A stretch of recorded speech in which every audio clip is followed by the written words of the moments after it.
Welcome back, friends, to our series, Transforming Suffering with the Mindfulness and Compassion of Rain. And I'd like to start sharing something a friend told me. She was a hospice worker, and she had been at the bedside of tens of thousands of people when they were dying. And she told me that the greatest single regret of the dying was, I didn't live true to myself. I lived according to others' expectations. I lived boxed by my own self-judgment. I lived according to my fears and my reactivity, but I didn't live true to myself.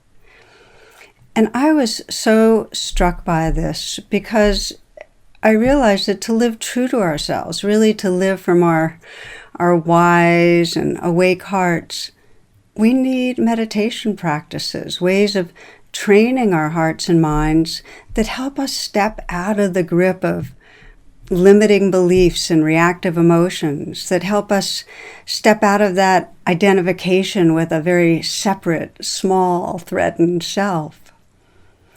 And we need this when we're facing the deepest life challenges, divorce or the death of a dear one, a financial crisis, a health crisis. And we also need this kind of pathway to presence when we're reactive in daily life, so we don't get caught up in our projections and our insecurities. I'd like to tell you a story about one woman who vacationed in a small town near the mountains. It was the same place that a very well-known American movie star, Paul Newman, vacationed. And every Sunday she would go on a long walk, and then she would go to her favorite shop and order a double-dip chocolate ice cream cone. Well, one Sunday, she walked into the shop, and the only customer there was this actor, Paul Newman, and he was there drinking coffee. So her heart skips a beat, and she gets really kind of tense and tight, but the actor just smiles, and he's got these baby blue eyes, and he's sparkling. And she responds, trying to look calm. Now, inside, she's telling herself, oh my God, how do I look? What's he thinking? This is so embarrassing. Hold it together. Try to stay calm. She goes and gets her cone, and she pays, and she leaves. And then when she gets to the car, she realizes she has the change, but she doesn't have her cone. So she has to go back into the coffee shop and see what happens. So she goes back in, and the clerk does not have it. It's not on the counter. Finally, she looks over at Paul Newman, and he's got this big grin on his face, and he says, "You put it in your purse." So as we know, when we get emotionally stirred up, we are no longer living from our most sane, our most awake, and our most mature parts of our being. To understand homecoming, back to who we are, back to wholeness, it's important to understand what actually happens when we get reactive. What goes on in our body and mind when we get caught in anger, our fear, our hatred? I have a friend and a colleague, psychiatrist Dan Siegel, and he has a way of demonstrating what happens when we get reactive that I find so useful. I want to share with you. And you might do this with me as I describe it, to take your hands and make a fist. Okay? And imagine that your hand is a brain. Okay? And that the wrist and the spinal cord are going into the skull. This is the brain stem. And then the lower palm, and I'm going to open my hand to show you, that regulates fight, flight, freeze. Okay? And your thumb, this is the limbic system. That's emotional arousal. And then these fingers are your frontal cortex and your whole cortex here.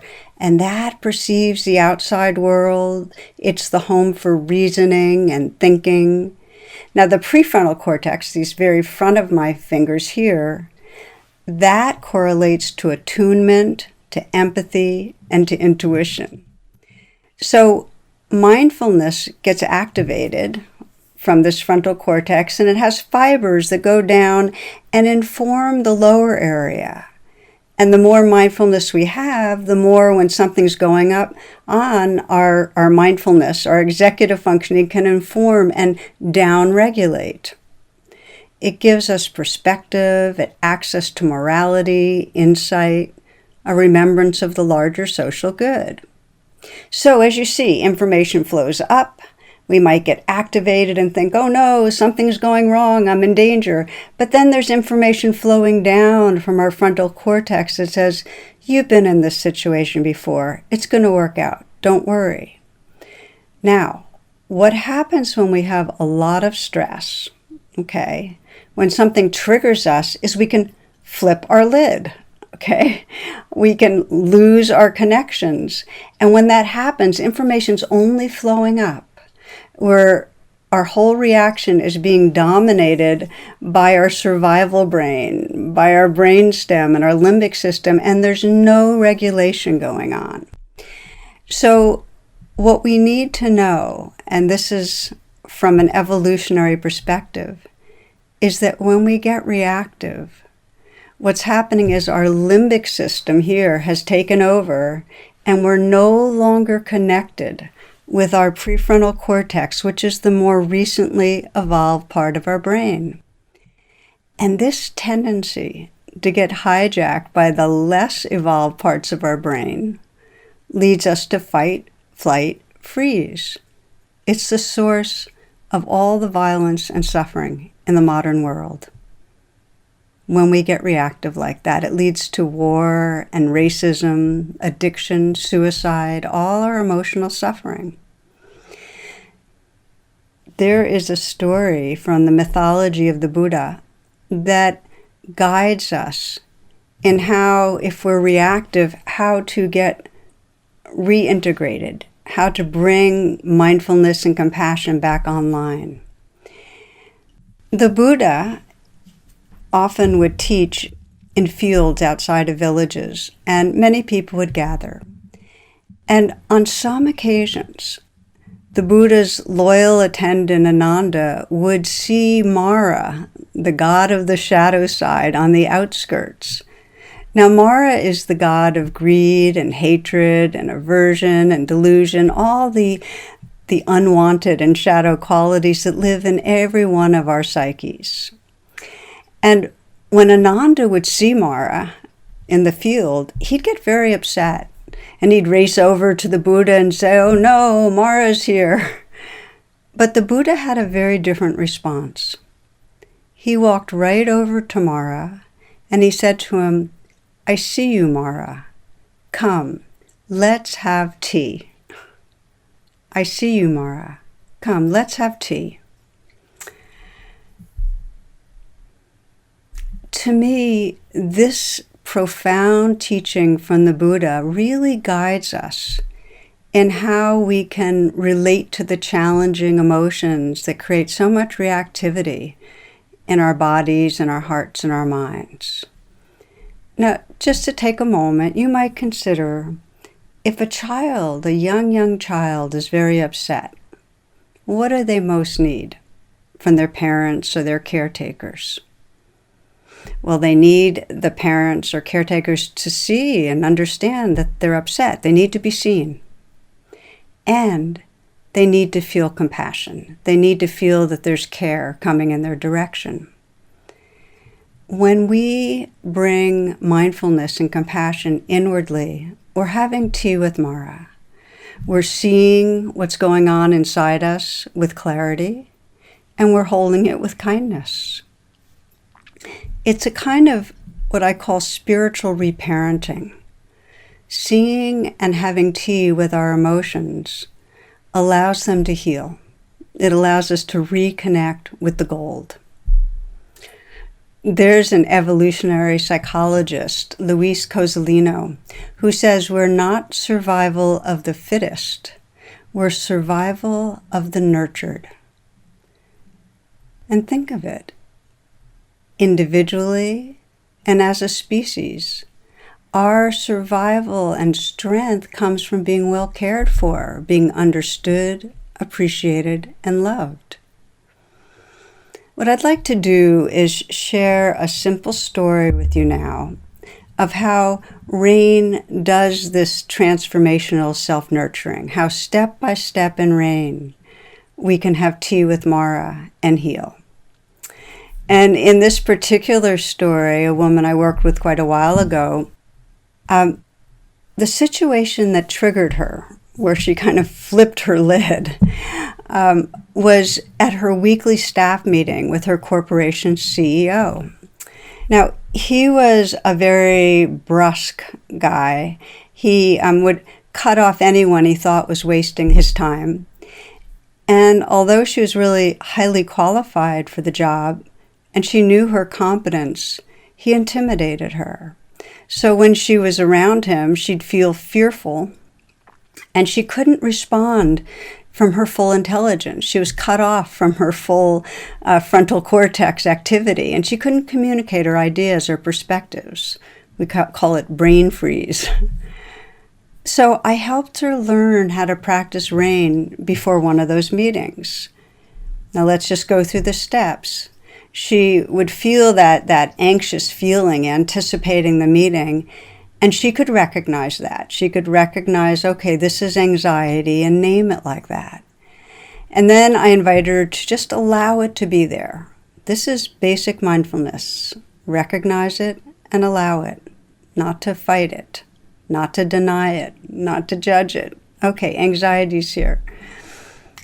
And then she deepened her attention as she investigated and began to sense what's really going on with the anxiety. And she could feel a dry mouth, and she could feel a tight chest and a pounding heart, and she could feel her stomach in knots. And I suggested she put her hand on her belly and breathe long and deep with the feelings so she could really pay attention to them. This is investigating, which is primarily somatic. We need to feel what's going on in our body. And then I asked the key question when you're investigating, which is really, what did that part of her need? What did that fearful part of her need? How did it want her to be with it? She was surprised by the response. It wanted her to accept that it was there, that it belonged, that it was okay that anxiety was there. So that led to nurturing, which was the message simply, it's okay that you're here. This belongs. So she nurtured. She sent that message inwardly and then sat quietly for a few moments. And then she told me that she actually felt more space. The anxiety was still there, but there was more space, more ease. Now I want to pause and say to you that these moments after taking the steps of rain, after recognize, allow, investigate, and nurture, these moments of just resting and being in presence are really critical because they help our brains become more familiar with an enlarged sense of being. They strengthen the neural pathways to the gold. So after that, each week she would practice a light rain before meetings. And a light rain means just, it wasn't a deep process, it was quick. And even during the meeting, she could do a very, very light rain inwardly, where she would recognize anxiety and just let it be there and feel it in her body, investigate it, and send the message, it's okay, this belongs. And that simple process calmed her nervous system. Again, survival of the nurtured. She had a pathway back to some space and balance. And then over time, she was able to, as she got more and more used to being in those meetings, she was able to engage from her full intelligence and creativity.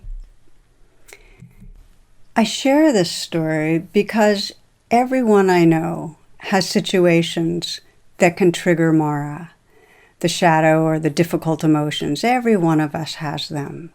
And we all know that we then act in ways often that we regret. In some way we say something that we wish we didn't say, or we act in some hurtful way. to ourselves or others. If we can learn to bring rain to these situations, if we can learn to have tea with Mara, we can shift from that habitual reactivity really to responding from our inner strength. And the good news is this: whatever you practice gets stronger.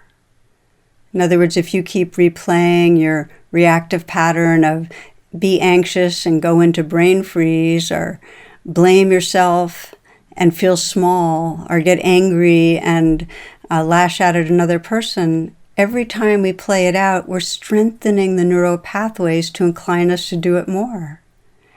Instead, we can learn to pause and have tea with Mara, and then respond from a much more creative and wise part of our being. Now, here's an important piece in the whole process. In whatever way we get emotionally stuck or reactive, we need to pause. Pausing interrupts what's going on. It gives us some choice in changing our patterning. The writer Viktor Frankl said that between the stimulus and the response, there is a space. And in that space is your power and your freedom. In that space is your power and your freedom. Having tea with Mara, the rain practice, it's a pause that's filled with presence. And through that pause and that presence, we regain access to really who we are. So let me go through the steps again so you get familiar with them, and I'll make some comments. The first step is to recognize what's going on. Oh, anxiety, anger, sadness. And it helps to name it. You can even mentally whisper it or whisper it out loud. There's a lot of research now that shows that when you name an emotion, it decreases the activation of your limbic system, and it increases the activation of your prefrontal cortex, which means you have more access to your executive functioning. So the first step is to recognize and name what's going on. The second step is allow. There's a saying that what we resist persists. It means that if we in some way are judging the present moment, it actually intensifies it. And that when we allow, it creates some space for whatever's going on to come and go. It reduces stress. And again, it allows us, our prefrontal cortex, to come online. I think of it like an ocean with waves. We have waves of, let's say, anxiety or anger or fear. And if you know that you're the ocean, if you're that ocean of mindfulness, you're not going to be afraid of the waves. There's room, there's space. Of course, if we forget the ocean, then we can get seasick all the time in the waves. So allow opens us to a larger perspective, makes room for the waves to come and go. Investigate. In the moments of investigating, we're no longer so caught in the waves. We're more resting in that witness that sees what's going on, but isn't identified with it. What that means is that in terms of our neuropsychology is that there's more of an integrated presence with the prefrontal cortex. We're not stuck solely in our limbic system. And I want to again remind you that investigating is primarily somatic. Another saying, your issues are in your tissues. And what that means is you can't think your way into healing. Primarily, we need to have the courage to investigate and discover where experience lives in our body, to breathe with it and be with it, and offer nurturing to that experience in a very direct way. And research shows that in the moments of nurturing, in the moments of self-compassion, again, the prefrontal cortex is activated. Now, what I call after the rain, that's the moments of resting and presence after we've done the 4 steps. As I mentioned earlier, That's a crucial part of the practice. Getting familiar with the presence that has emerged. It trains us so that the state of open-hearted presence becomes a trait, an enduring trait. And how does that happen? Well, again, whatever we pay attention to, where energy goes, attention wakes up. We become more aware of it. And it strengthens the neural pathways to that state. So let's say you feel a sense of compassionate presence, and then you really sense, oh, what's this like? And really open to it. The more it becomes familiar, the more it actually calls you to it. They say that neurons that fire together wire together. We have more ease and homecoming. And the beauty is we start trusting this awake, open-hearted presence as more the truth of who we are than any story we tell about ourselves. This is where the practice of rain actually allows us to open to our Buddha nature, our true nature. We sense that presence, and then we sense that that presence is really who we are, more than any of those limiting stories. I have seen over and over how this inner work of rain inevitably reconnects us with our full potential of awareness and love. And I've seen how that ripples out so that as we practice, it touches the lives of others that we're with. You'll see that, I think, in this following illustration. I was working with an executive at an internet technology firm, and he was very much known for having a bad temper. And when his anger started causing serious problems in his marriage, that's when he began practicing mindfulness. And I guided him in how to apply rain to his anger, because he said it was totally out of control. He'd be angry at his wife, at his teens, at employees. And so I taught him how when he became alert to the cues of anger, his angry thoughts and feelings, he'd pause for rain. He'd do the R, recognize, by just naming, okay, anger, anger. Then he'd allow letting the experience in his body and mind be there. And then he'd investigate and feel the feelings in his body, not doing anything, just feeling it there, and whisper to himself, it's okay. Then he'd pause again for a moment, that's after the rain, to notice if there's any shift. Well, he reported to me, after practicing a while, that when he got triggered with anger, 25% of the time he did not say anything he regretted. Now that's a big improvement, that 25% of the time he actually was able to ride the waves and not get caught in them. And he told me about one of these times, and that's what I want to share with you. He was meeting with a project manager, and the project manager admitted that his team had fallen behind on a major project, and that he personally had let a few things fall between the cracks. So he was taking responsibility. Well, as this man I've been telling you about listened, he felt this rising irritation, and typically he would have attacked, he would have pounced on him. But instead, he said, okay, rain, and he recognized, and he allowed it to be there, and he breathed with it, and he felt it in his body, and he said, oh, it's okay to himself. And he felt a little more presence, and he didn't blow up. Instead, he took the guy in a little more. He paid closer attention and appreciated his honesty and sensed his commitment to his work. So not only did he not have an angry attack, he actually expressed appreciation. He said, well, I'm sure you're doing the best you can. The manager was caught off guard, and he told him, I didn't plan to say this, and he had tears in his eyes. He said, my wife has stage 4 breast cancer, and I have 2 teens, and it's really been a rough time, a difficult time. So when this guy had said, I know you're doing the best you can, it made them both very vulnerable. And the man I was working with said, we hugged then. We hugged, both of us, with tears. And a few months ago, I would have unwittingly added to this man's burden.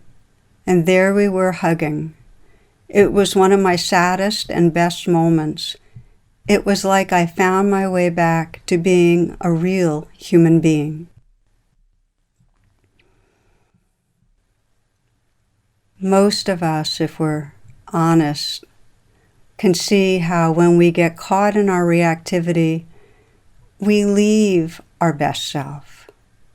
We live from a much smaller place, and how much more aliveness and intimacy and creativity in our life if we could just pause in those moments when we're being hijacked by our limbic system. Just pause and learn to have tea with Mara, to recognize, allow, investigate, nurture, and just let a little bit of a larger and more loving presence emerge. How much possibility that would open up. So you can see for this man, interrupting his patterning, his anger with rain, led to new levels of connecting with people, both at work and at home. It opened him to a new way of being. Now, rain helps us shift from a reality that's really imprisoned by limiting thoughts and emotions to a wise heart. And one of my favorite teachers, Sri Nisargadatta, has a beautiful saying.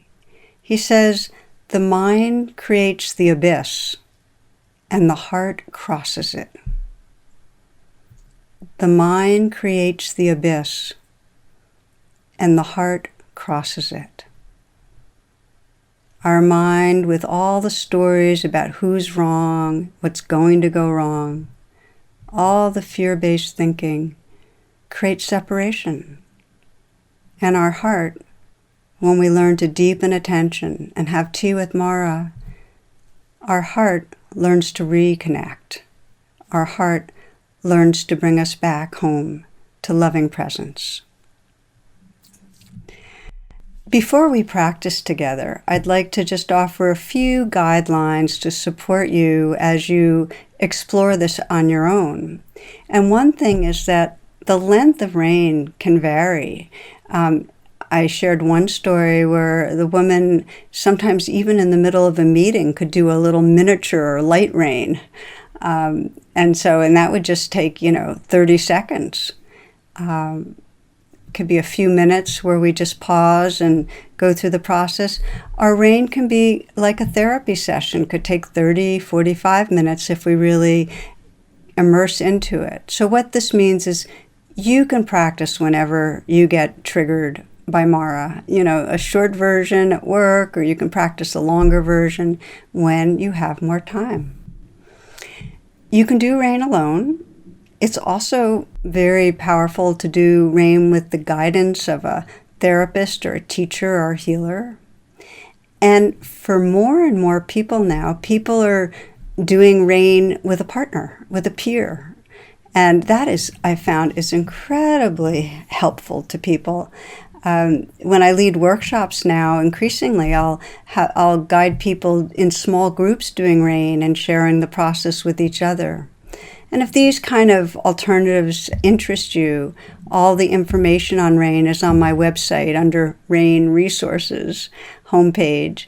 You can take a deeper dive. And if you want to go even deeper, my book, Radical Compassion, is a full guide to how to use rain in all different situations, and that might be helpful too. Finally, many people are experiencing trauma these days.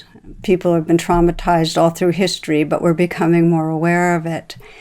And if you're approaching rain, or let's say you're a healthcare provider and your client's approaching rain and they feel unsafe and they feel like it might tap into more trauma, it's important, instead of going right into rain, to first just nurture.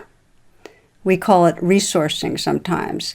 Just take the time to establish a sense of safety, a sense of love and connection, some sort of a anchor for well-being before going into the practice, so they have some resilience, and then go into the rain sequence, knowing that if things get difficult, you can go back and sense your resource anchor. And an example would be, let's say you have a parent that is very comforting, or let's say you have a deity that you relate to, or let's say there's a set of words that are comforting, that you practice using those to bring out a sense of comfort and stability and safety and care. And then when you go in doing rain, you know you've got that. If you need to step out of the practice to come back to a more resourced inner state, you've got that pathway. All that is going to say that if there's a lot of trauma, it's best to do it with a therapist who can support you and hold the container for that. I started this session sharing about my friend who's a hospice worker and the regrets of the dying. I didn't live true to myself. We long to have our lives aligned with what most matters to us. We all do. And so what we'll do now is explore how the rain practice can reconnect us to our own deepest wisdom and to a caring heart. Please find yourself a posture, a way of sitting that is comfortable, a way of sitting where you feel alert and yet at ease.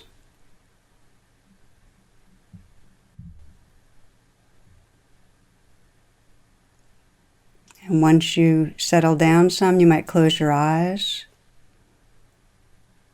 And let's breathe together, taking a nice, long, deep in-breath. And with the out-breath, letting go, letting go. And one more nice, long, deep in-breath, filling the chest and the lungs. And letting go with the out-breath, relaxing, releasing. And letting your breath resume in its natural rhythm. You might gently scan through your body and see if there's anything that wants to let go in your body. Maybe there's extra tension in your shoulders that you can soften. Perhaps you can let the hands be softer and rest easily, effortlessly in your lap, touching each other or not. Let the chest be open, the belly soft. Letting the breath go deep into the belly. Feeling your body sitting here and breathing. So you begin with presence.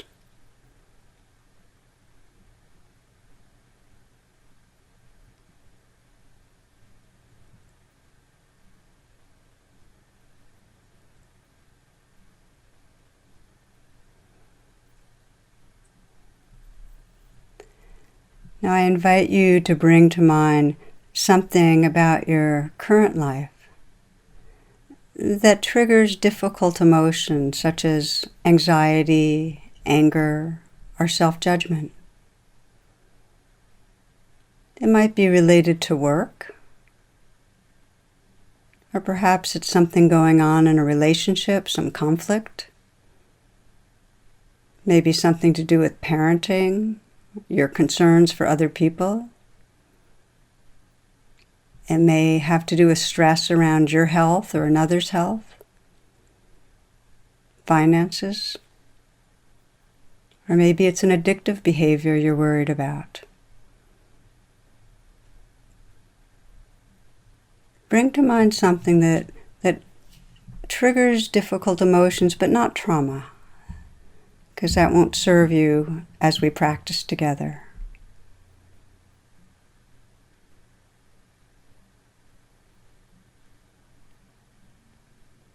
And scan for an actual situation that exemplifies this, where this happens.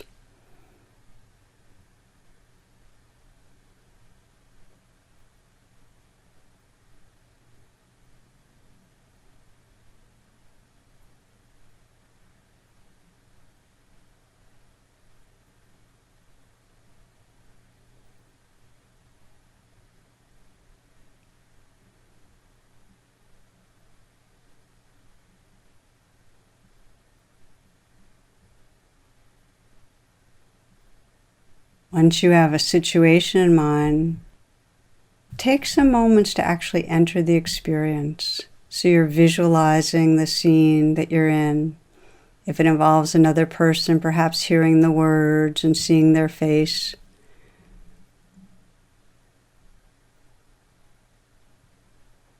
And let your attention go to right where you feel is most charged, where you feel most activated, upset.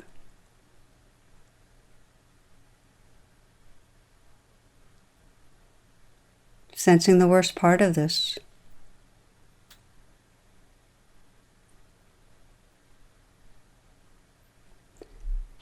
And here's where you pause and recognize the R of rain. Recognize what's happening. So just sense what's most predominant. What's the mood or emotion that most stands out to you? And it's fine if there's more than one, but just mentally name what you're aware of. You might use an inner whisper, fearful, or confused, or angry.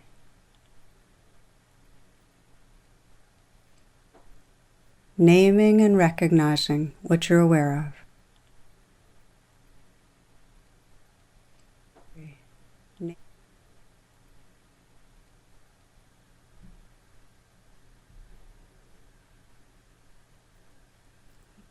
The A of rain is to allow this to be just as it is.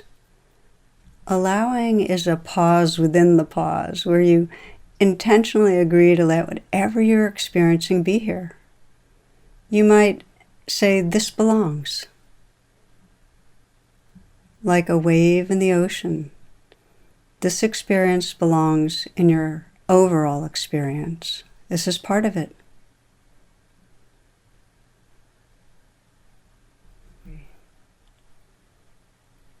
This allows you to then begin to deepen attention and investigate. And sense what inside you most wants attention right now. Perhaps what's most difficult to feel, or what have you been unwilling to feel. And perhaps you'll sense a place of failure or shame, judgment, hatred, fear.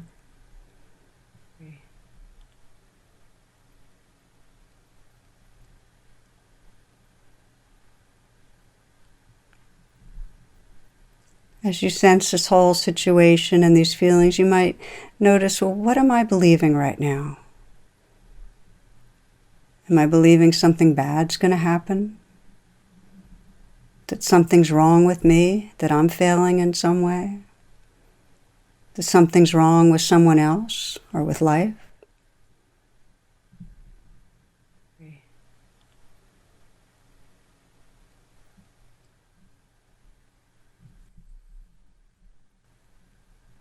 And with whatever you might be believing, feel how the belief lives in your body. When you're believing, say, that something's wrong with you, what's that like in your body? Check your throat, your heart, your belly. What is it like? How does it feel? What's the felt sense of it like? Is it clenched or tight? Hot, sore, aching, squeezed? If you want to deepen your attention to this, you might let your face express the feeling, and even let your body posture express the feeling. And what do you notice? Notice the most vulnerable part inside you. the part that's most triggered, most hurting. See if you can bring your attention right there, and it might help you at this point to put your hand on your heart, your belly, wherever you feel vulnerability, because that will deepen your steadiness of attention, and it also begins the nurturing. Do it gently. And now deepen the investigation and ask the part of you that's most triggered, how do you want me to be with you? What do you most need?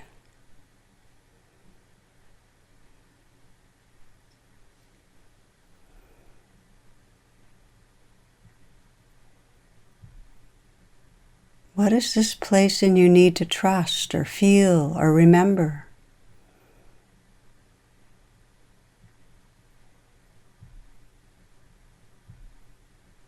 If you listen deeply, maybe you'll sense that it's calling for you to love it. It's saying, please love me, hold me, forgive me, accept me. What does it need? What does it want to feel?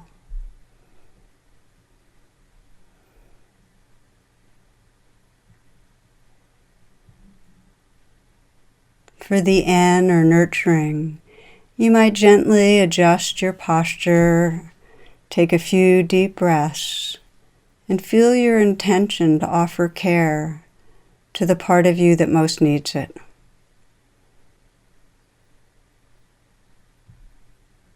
You might call on your high self, your wisest self, your awake heart. Or you might sense that you're calling on the wisdom or love in the universe to help with that nurturing. And take these next moments to offer care inwardly. If you haven't already, I encourage you to put your hand on your heart and vary the touch until it's tender. And then sense what words will most comfort the part of you that needs healing.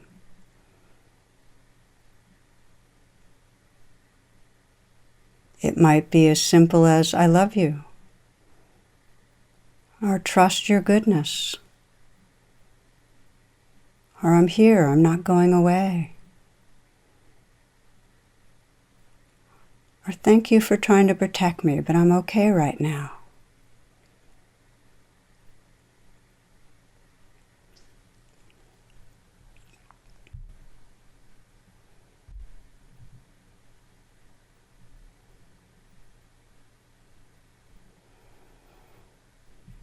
If it's hard to offer yourself comfort, you might imagine the love and comfort coming from some other being, someone that you trust and care about, a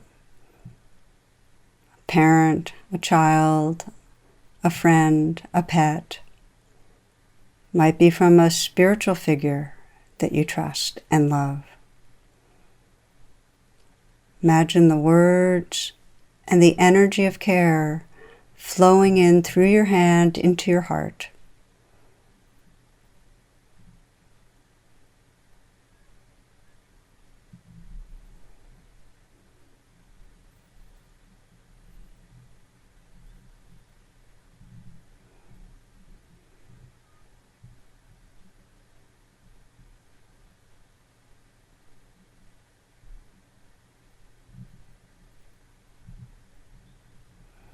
Explore what it means to really let in nurturing, let in love. You might visualize and imagine and sense light and warmth bathing the part of you that needs healing.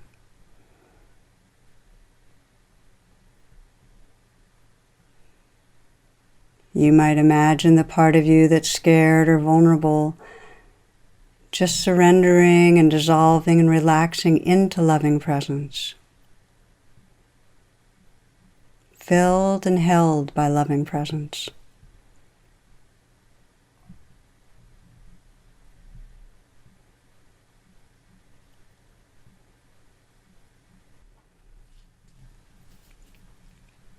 And once we've done the step of nurturing, we rest in after the rain, just sensing whatever the presence is that's emerged, the quality of heart. And just relax and let it fill you. Rest in it. Be familiar with it.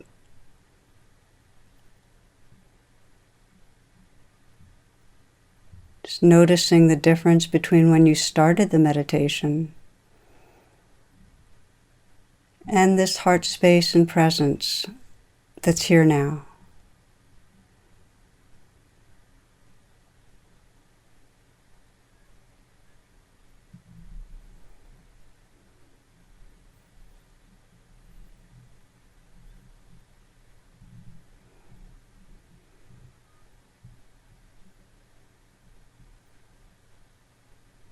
In these moments, what is the sense of your being, the deepest sense of who you are?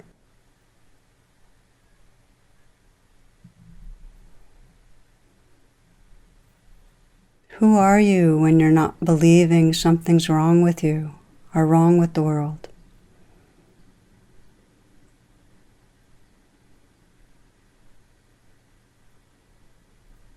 Resting in heart space and knowing it as your true home.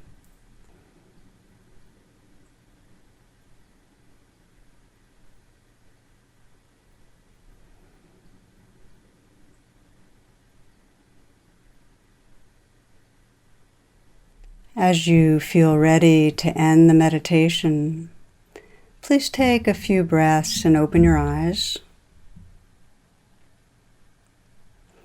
And if you find it helpful, you might write in your journal whatever you learned through this practice, the challenges and the insights. I thank you for your presence, my friends, and I look forward very much to being with you for our next session. Blessings.